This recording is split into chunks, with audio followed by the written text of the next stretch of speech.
ओडिशा को 6 रेलवे प्रकल्प मंजूरी नहीं रेलमंत्री अश्विनी वैष्णव सूचना। आदिवासी बहुल अंचल और पर्यटन विकास में सहायक। प्रधानमंत्री मोदी को देले धन्यवाद। मुख्यमंत्री मोहन माझी कहले 15,000 कोटी टंकार प्रकल्प ओडिशा परिवहन को देव नुआ दिशा।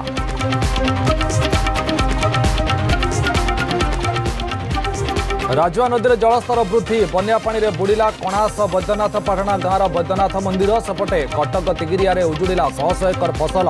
चिंतार चाषी।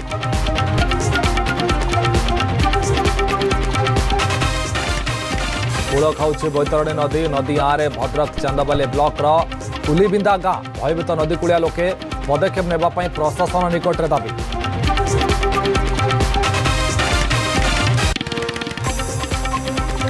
रेमुणा श्रीजंग स्कूल रे मध्याह्न भोजन फिंगिदेले महिला। मध्याह्न भोजन बदल में पिला माने खाइले बिस्कुट।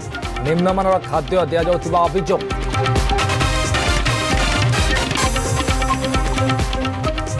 एवं बोरीगुमा सहर में नहीं बस स्टाण्ड शौचालय। रास्ता उपर रहुछि बस। नाना समस्यार सम्मुखीन होउछन्ति यात्री। खूब शीघ्र बस स्टाण्ड करने दाबी।